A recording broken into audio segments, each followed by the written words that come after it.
Good morning friends, welcome to English for class. Friends, English for class में आप सबका स्वागत है। फ्रेंड्स, यू नो कि हम लोग बिहार STET इंग्लिश का सिलेबस हम लोग कवर कर रहे हैं। आप सबको पता होना चाहिए कि जो सितंबर में ऑनलाइन एग्जाम होने वाला है उसके लिए हम लोग बहुत इंपॉर्टेंट क्लास देख रहे हैं। कहने के लिए तो हम लोग बिहार STET का पढ़ रहे हैं, लेकिन इंग्लिश का जो टॉपिक अभी तक हम जो पढ़ रहे हैं और पढ़ा रहे हैं, यह किसी भी स्टेट एग्ज़ाम के लिए बहुत इंपॉर्टेंट है। आप यूपी TET का तैयारी करते हो, हैदराबाद TET की तैयारी करते हो, हरियाणा TET का तैयारी करते हो, वेस्ट बंगाल TET का तैयारी करते हो, किसी भी टेट का आप एग्ज़ाम की तैयारी करते हो, यहाँ से क्वेश्चन जरूर आता है। क्योंकि हम लोग आज आपका सेकेंड क्लास है लिटरेरी टर्म्स का। लिटरेरी टर्म्स आपको पता होना चाहिए, एक्ट क्या होता है, आपका सीन क्या होता है, कोलसेट ड्रामा क्या होता है, सॉलिलॉकी क्या होता है, बैलेट क्या होता है, सोनेट क्या होता है। ओके, इस तरह से बहुत सारे लिटरेरी टर्म्स में वर्ड दिए गए हैं। तो मैं आपको ये बता रहा हूँ कि हम लोग जो है फर्स्ट क्लास में क्वेश्चन 1 से लेकर 30 तक top 30 objective questions and answers देखे थे। आज का सेकंड क्लास है लिटरेरी टर्म में। आज आपका सेकंड क्लास है जो हम लोग 31 से लेकर आपका जो है 60 तक, मतलब 31 से लेकर 60 तक क्वेश्चन आंसर देखेंगे। और इसमें आपको हम ये भी बताने वाले हैं कि जो 28 जनवरी 2020 को इंग्लिश की एग्ज़ाम हुई थी बिहार STET का, उसमें बहुत सारा क्वेश्चन भी आया था। जैसे 32 नंबर क्वेश्चन आया था, who among the following was the first poet laureate official appoint. Laureate सबसे पहले किसको अपॉइंट किया गया था? तो जॉन ड्राइडन को किया गया था। ओके फ्रेंड्स, तो इस तरह से आपको ध्यान देना है। मैं सेलेक्टेड क्वेश्चंस लेकर आया हूँ। देखिए यहाँ सब क्वेश्चन पूछा हुआ है, इसलिए आपसे रिक्वेस्ट है कि एक एक करके आप इस क्वेश्चन को देखिए, ध्यान में रखिए और बार बार इसको प्रैक्टिस करिए और समझने का प्रयास करिए, ताकि एक भी क्वेश्चन आपका परीक्षा में किसी टेट के एग्जाम में न छूट पाए। तो आइए हम लोग शुरू करते हैं। देखिए लिखा है, he resembles the animal that burrows on this टल, this is an example of. Okay friends, the periphrase दिया है, पेरीफ्रेज दिया है। अब रिजेंबल्स का मतलब क्या होता है? रिजेंबल्स का मतलब होता है सदृश होना, है ना। रिजेंबल्स का मतलब क्या होता है? सदृश होना। तो इस तरह से आपका ऑप्शन क्या हो जाएगा? पेरीफ्रेज, पेरीफ्रेज दिया हुआ है। ओके, अभी मैंने आपको बता दिया ना कि who among the following was the first poet laureate official appoint by the British. British sovereign में, ब्रिटिश राज्य में सबसे पहले किसको ल्यूरेट किया गया था? ल्यूरेट एक पद है, पोएट के रूप में किसको ल्यूरेट के रूप में किस कौन से पोएट को क्या किया गया था? अपॉइंट किया गया था। तो जॉन ड्राइडन को किया गया था। ओके, यह एक पद है। ओके, अब देखिए लिखा है, the fall of dash in 1453 marks the beginning of renaissance in Europe. Okay, तो आप ध्यान देना है कि फॉल ऑफ कंस्टेंटिनोपल, कंस्टेंटिनोपल आपका ऑप्शन हो जाएगा 1453 में। यह स्टार्टिंग था रिनासा का यूरोप में। अब देखिए आपको यहाँ ध्यान देना है, यह बहुत बार परीक्षा में क्वेश्चन आ चुका है। Who is known as the poets of poet, किसको कहा जाता है? तो एडमंड स्पेंसर को, एडमंड स्पेंसर को कवियों का कवि कहा जाता है। यह बहुत बार परीक्षा में आ चुका है। WH ऑर्डिन बिलोंग टू द कौन से 20th सेंचुरी। WH ऑर्डिन जो है, WH ऑर्डिन आप लोग 12th क्लास में बिहार बोर्ड में एक तो चैप्टर पढ़े होंगे, now the leaves are falling fast. तो उसमें सब कुछ दिया हुआ है कि WH ऑर्डिन 20th सेंचुरी के पोएट है, 20वीं शताब्दी के। अब आपको ध्यान देना है, ग्लोब थिएटर जिसे शेक्सपियर जुड़े हुए थे, जला दिया गया था कब? 1613 ईस्वी में। ग्लोब थिएटर जिसमें शेक्सपियर काम करते थे, 1613 ईस्वी में उसको क्या कर दिया गया था? जला दिया गया था। क्वेश्चन नंबर 37 कह रहा है, who among the following writers has not won the Nobel prize. देखिए TS एलियट को 1948 में नोबेल प्राइज मिला था, लेकिन मुल्क राजानंद को, इसमें तीनों राइटर में नोबेल प्राइज मिला हुआ है, लेकिन मुल्क राजानंद एक ऐसे राइटर हैं जिनको नोबेल प्राइज अभी तक नहीं मिला है। पद्म भूषण मिला हुआ है, साहित्य अकेडमी मिला हुआ है। मुल्क राजानंद के जो मोस्ट इंपॉर्टेंट बुक है, इनकी पहली इंपॉर्टेंट बुक है अनटचेबल। ओके, जो महात्मा गांधी के आश्रम में लिखना शुरू किए थे। कुली है, इसके साथ साथ two birds and a leaf है ना, एक फूल दो माली, इस पे आपको ध्यान देना है। Chronicle plays were popular in 16th century. Chronicle, देखिए क्रॉनिकल का मतलब क्या होता है? क्रॉनिकल का मतलब होता है history, history play, historical play जिसको बोलते हैं, इतिहास से संबंधित यह कब लोकप्रिय हुई? 16वीं शताब्दी में। यहाँ इसका सिनोनिम्स पूछा भी जाता है। क्रॉनिकल का मीनिंग क्या होता है? तो हिस्ट्री होता है। अब देखिए, Robert browning is famous for his romantic monologue.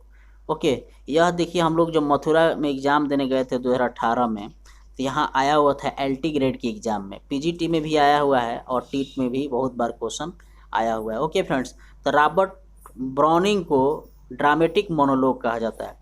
अब हम लोग देखेंगे question number 40। In how many Indian languages the साहित्य अकेडमी अवार्ड आर गिवन। अब आपको बहुत इंपॉर्टेंट यह क्वेश्चन लिखा हुआ है कि कितने भारतीय भाषा में, है ना, साहित्य अकेडमी अवार्ड दिया जाता है? तो 22, है ना, साहित्य अकेडमी अवार्ड 22 ठो भारतीय लैंग्वेज में दिया जाता है। हिंदी हो गया, तमिल हो गया, तेलुगु हो गया, है ना, इस तरह से है। तब आइए हम लोग क्वेश्चन नंबर 41 देख लेते हैं।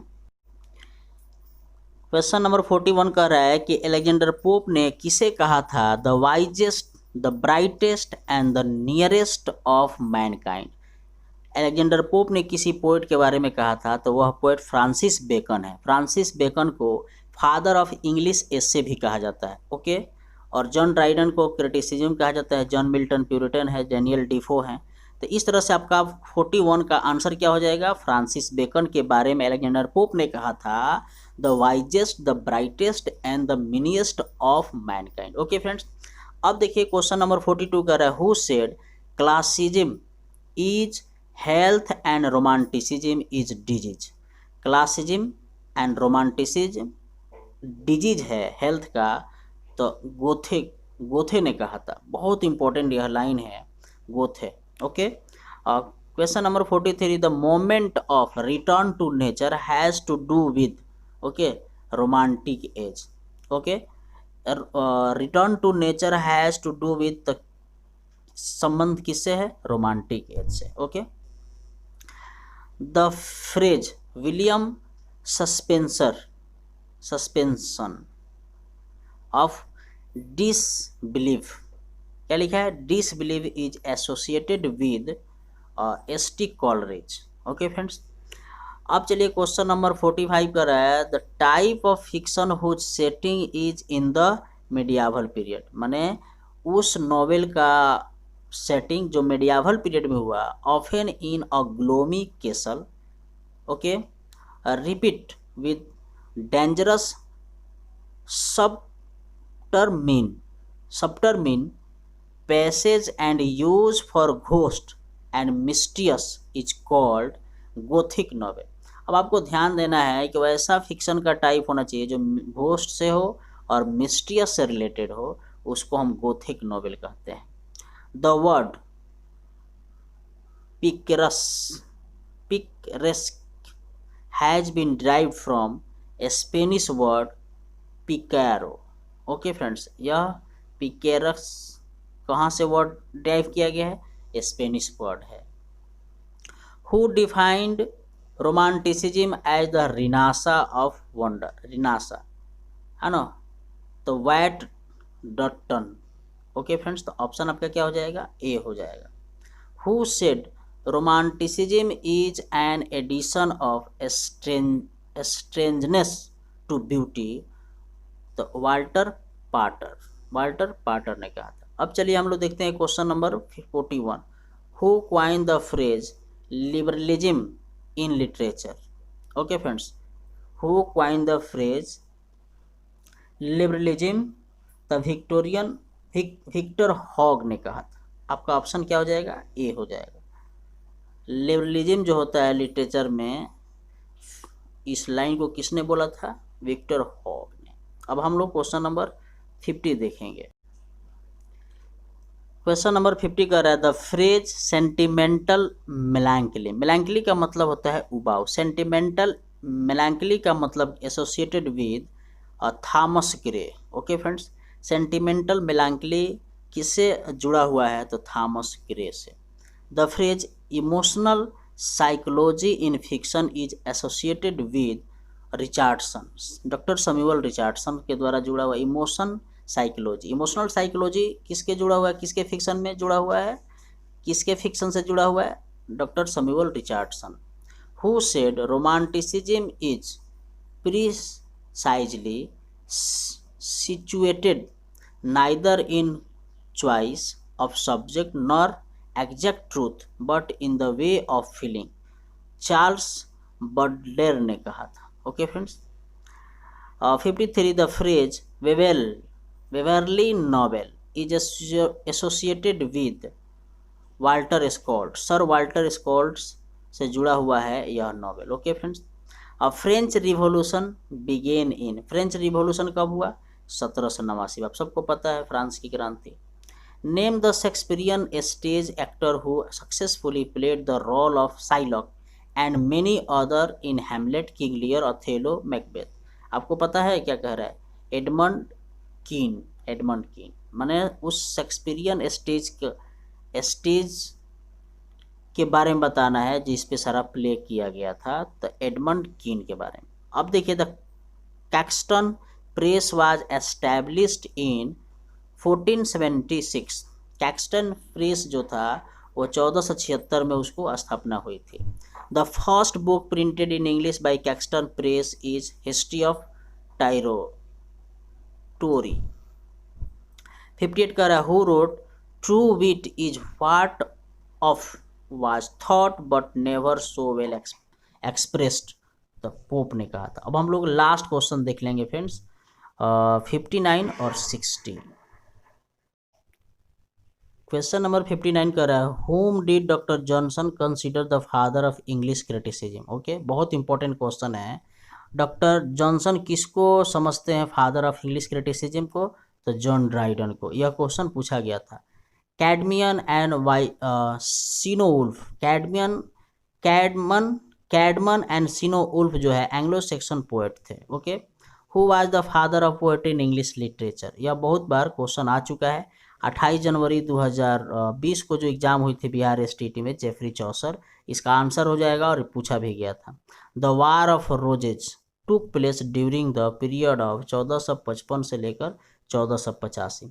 John Wycliffe is called morning star of reformation. ध्यान देना है फ्रेंड्स। ओके, अब लास्ट आज की क्लास में हम लोग देखेंगे, Spenser has been held as the poets of poet the Charles Lamb, है ना। चार्ल्स लैम्ब आपका आंसर हो जाएगा। तो फ्रेंड्स आप समझ गए, फर्स्ट क्लास जो मैंने अगर आप देखना चाहते हैं तो इसका मैंने लिंक इसी वीडियो में दिया हुआ है। उसमें क्लास 1 से लेकर क्वेश्चन 1 से लेकर 31 तक देखे, और आज की सेकंड क्लास में 31 से 64 तक देखे। इसका लास्ट क्लास बहुत इंपॉर्टेंट होने वाला है जो आप देखेंगे फ्रेंड्स। निश्चित रूप से आपको उसमें बहुत सारा चीज़ मिलेगा। उसमें आपको पता चलेगा तेरजा रीमा क्या है, ऑक्टा रीमा क्या है, ओके, स्पेंसरियन स्टेंजा क्या है, शेक्सपियरियन सोनेट क्या है, बियोल्फ क्या है, फ्री वर्स क्या है, ब्लैंक वर्स क्या है, उसमें हम बताएंगे। ओके, तो चलिए फ्रेंड्स, कैसा लगा आपको क्लास आप बताइए कमेंट करके। Thank you for watching this class. जय हिंद, जय भारत, वंदे मातरम।